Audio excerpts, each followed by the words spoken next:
What's going on, guys? NealGuides here. Welcome back to another video. Now in today's video I'm going to show you how to close out a game, how to maintain the lead. Some of you say that you're 3-1 up, 4-1 up, and somehow you end up losing the game.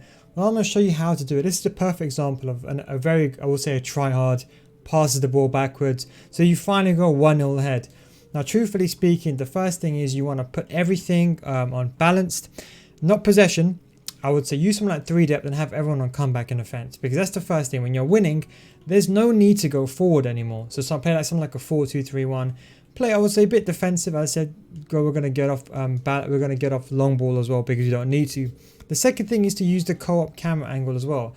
Now why that's very, very important is because you see, if we go on a 4-2-3-1 1 second, now you see, first we're going to make sure that our instructions didn't save, actually, to make sure everything will come back in defense. Okay, the reason why the co-op camera angle is very important is because you want to see every single person on the pitch. You can't see that with telebroadcast. Like with telebroadcast or classic, it's too zoomed in. With co-op, is you can see everything. I wouldn't recommend 0 or I'd recommend 0, but if you can't do 0, I'd recommend 10, because 0 might be too zoomed out. I got my eye track as well, so you can see my movement. The most important thing is your opponent is now going to go to team press. The most important thing is you have to be safe but conservative. That means you don't go aggressive, you don't go out all the way. If you're now winning 1-0, there's no need to play over attacking. You just need to play safe, but also you don't want to give your opponent too much of the ball. By just giving the ball to your opponent and holding the ball, essentially what's going to happen is he's going to have more of the ball and a higher chance to attack. So what I do typically is defend kickoff the normal way. If you're on team press or anything like that, get off it. Get off team press or anything like that and just defend normally. Now your opponent is naturally going to go very attacking. He's not going to stay on the same formation. So that's why you might find the game, you feel like the game is going against you. Defend kickoff very well. Don't be over aggressive. Got very unlucky with the deflection there. And if the ball gets deflected, don't worry about it. Don't panic. Just secure the center. Secure the center at kickoff. Make sure you don't concede. This guy's actually a good player. He spent the entire game passing the ball, lobbing it from fullback to fullback, trying to do a scoop turn to the striker. So I'm pretty sure he knows how to score a goal. Again, securing the centre, let him have the ball, I don't care, let him do his tricks. Secure the centre. Then when I got the ball forward, I can pounce. Now, here's the most important thing is, just don't go overly attacking. I don't need to score anymore. What I can do is hug the sidelines. Hug the sidelines is like a counter press kind of measure. Hug the sidelines, if it would bloody activate, that is a kind of a measure where your left... nice delay. Where your left back and right back, they go wide as possible, and so does your left mid and right mid. This makes the pitch as wide as possible as well, so it's easier for you to retain the ball. I'm going to man mark this guy now. Don't worry, I had that covered. So hug the silence can be used also in goal kick as well. So you can see I'm just going to push everyone forward, so you can use hug the silence as well from goal kick as well. Look, you can see the whole team. Watch how they shift. Trick as well. You can use offside the hug the sidelines from goal kick as well to win the goal kicks. But yeah, so you want to make the pitch as wide as possible. Now the key thing is, as I said, every time you give your opponent the ball, it's a chance for him to hit you. So just be smart, don't be aggressive. If you're in trouble, do a tactical foul. Don't feel like, okay, you know what, I'm in trouble now, I got nowhere to go. Just be safe. Once you do get the ball, you're going to get pressed. The most important thing is look at the radar. With the co-op camera angle, you can see all your players. I can see a towel free there. Now what I'm going to do is get the ball with a towel. I'm going to do simple 1-2. Let him make the run going forward, and I want to get into an attacking position. You see that? I made that run, and I got space in the middle. I got space now. I got space to attack. This is the important thing. Have the ball in your opponent's half. You see this? By having the ball over here, if I lose the ball, I can at least have time to recover, and B, I can abuse the through balls. Look, what I've got to do now is do a ball away. Now, let's just say it's 60 minutes and not... let's say it's 60 minutes. I made a mistake there. Let's say it's 60 minutes and not 70 minutes. It's a bit different the way you play. I'll explain that in a second. Let me just man mark Eusebio, because he's going to do a pass to Eusebio. He's going to cut back now any second. Okay. Now, the reason why I say in 60 minutes is different, because obviously it's the final endings of the game. Here it's just about closing out the game, securing the center. Now, if it's 60 minutes, you want to stay outside your opponent's penalty box and you want to pass the ball around. Why do you want to do that? Is because if you pass the ball around outside your opponent's penalty box, he has to come out and press you. Then he will create more holes and more gaps. The worst thing you want to do is waste time in your own half. Again, we're going to kick the ball out as far as possible away from me. You can see change to a 4-4-2. Going to head the ball backwards. We lost the ball. Okay, fine, no problem. Going to defend, run back, play safe, run back, play safe. C-Carve overlapping. Change play to secure that. Jockey, get the ball over there. Okay, now we're going to do a through ball down the wing. We're not going to pass back into our box. We're going to go down the wing. Again, we're going to see no support. We're going to do a quick 1-2. Pretend to go that way. And that's what we're going to do. Just use this wing play. This wing play is really, really easy to use. The quick 1-2s down the wing and secure the center. Now, maybe it looks pretty easy now, but this guy's a good player as well. And then once you get an attacking situation, just score the goal and finish the game. That's not what's important. What's important really is holding the ball. Now I'll explain to you the situation and why I want you to hold the ball outside the box. This is important. Now the best way I can show you is by drawing this, because I can show you in game. This guy was a typical example of I would say a try-hard pass the ball backwards. So I thought it's actually a brilliant time to record a video. Now the reason why is outside the box. I'll explain to you. In this vicinity over here, when you have the ball over here, let's just say for example here I was winning 1-0 already. Now, when you have the ball in this region over here is, if you have the ball over there, your opponent has to then press you. So he has to then bring players out of position. This is the perfect place to waste time. Now, what you want to do is you want to get the ball and you want to just pass the ball around. You never want to attempt to go forward.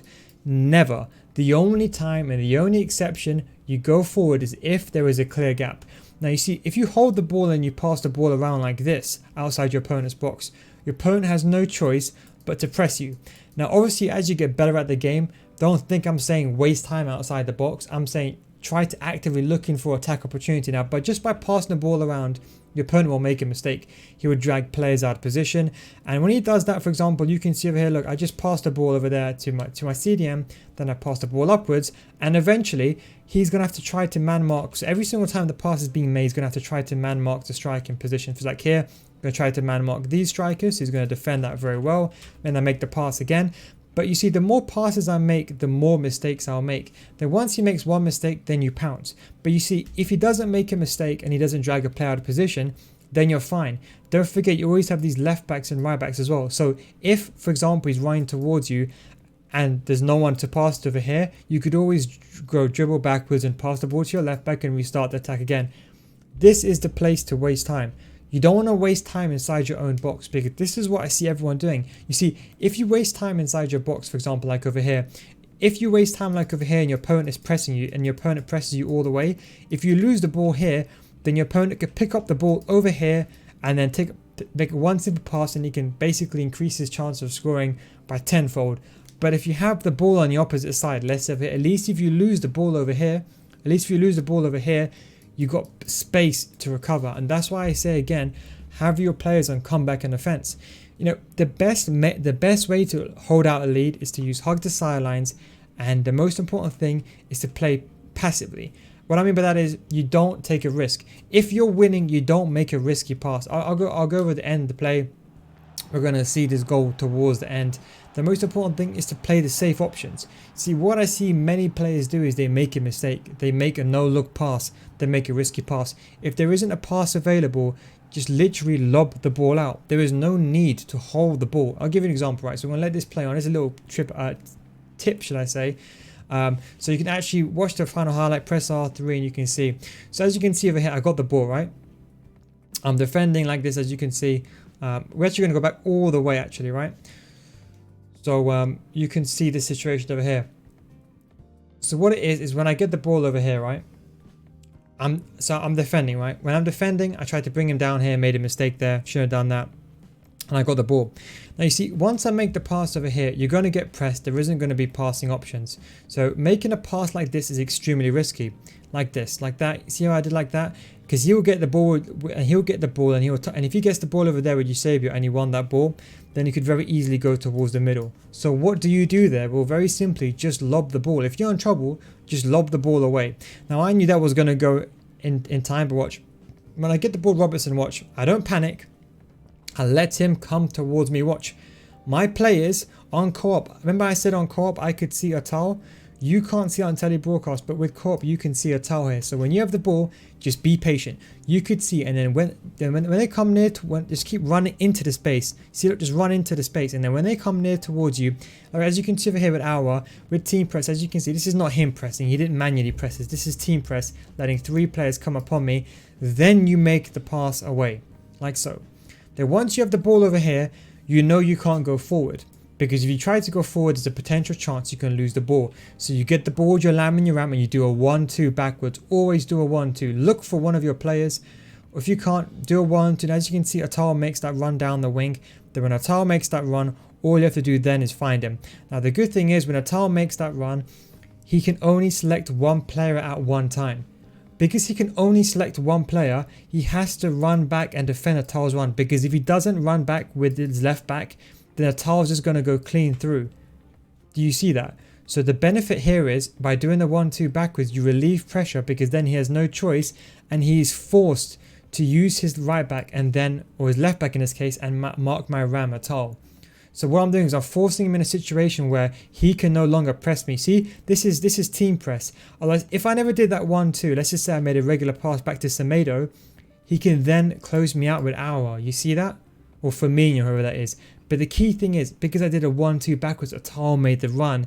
And that way, he is forced to run back and that gives me space to run into. Do you see that? Then I can run into the space and then I have the ball forward back. Then I can pass the ball down the middle and distribute the ball away. Do you see that? Then once I get the ball, it's the exact same thing.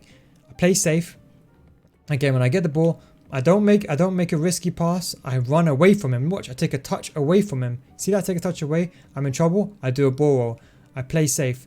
Then I make a clear pass. See, I don't make a pass like this. I make a ball roll. I face the player. I guarantee the angle. Then I make a pass. That way, there's no failure option available. Again, I get the ball with Kante.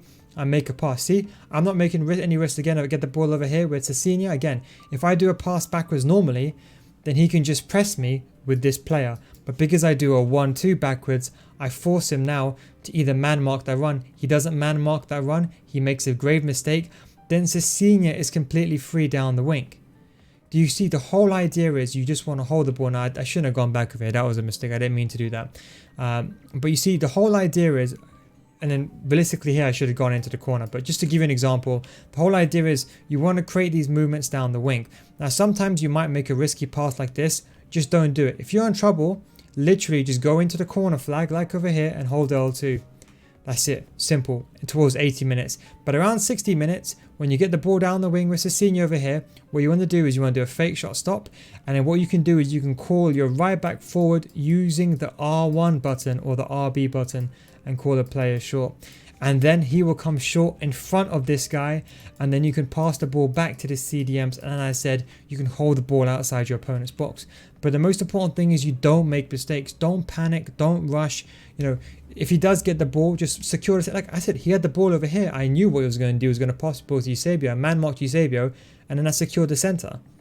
Simple. I thought if he's going to take a shot, let him take a shot, but let him take a shot at a silly angle, where you know he won't score. I knew he wouldn't score there. My goalkeeper had that covered. Again, goal kick. When the ball boy distributes the ball out, get a goal kick. As you can see, I get the ball. And I said sometimes as well, you're going to lose the ball as well. The most important thing is maintain your composure. Don't be overly aggressive. Don't run out. Don't panic. Be patient. Again, get the ball over there. Do a ball roll. See how patient I am? Here, I realize I'm in trouble. Then what I do a through ball. I go away. Play safe. Go down the wing again. Here, nowhere to go. Realize I'm in trouble. Go back like that. Simple. 1-2. Create the 1-2. Cecina makes the run. Now he's forced to mark Cecina. You see, it's the exact same cycle. And this is the way. Now there I should have done a regular pass. It didn't really work too well. But there, it was a perfect example. But this was actually a very good play. But you see, even over here, if you want to go OTT, the perfect thing will be to do a drag back. And that way you'll go back and you switch the ball again and you repeat the cycle. It is single-handedly the most effective way. What I'm trying to show you is, in case people are going to start crying in the competition, oh my god, is you showing you how to waste time? I'm not. What I'm trying to show you is how to retain the ball. When you're inside your opponent's final third, then you can hold the ball as I mentioned and you can play safe. Remember, if you're outside, remember this is the most important key bit of information. When you're outside your opponent's box, if you just pass the ball around like this, you keep passing the ball like 100 times, if he runs out all the way and he makes a mistake, then you can pass to the striker and then you can take a shot towards goal. Every single pro player does it. It's the most basic thing to retain the ball. Anyway, hope you enjoyed this video. Thank you very much for watching. Take it easy and I'll catch you next time. And hope you had a good weekend league as well, boys. Take it easy. Peace out.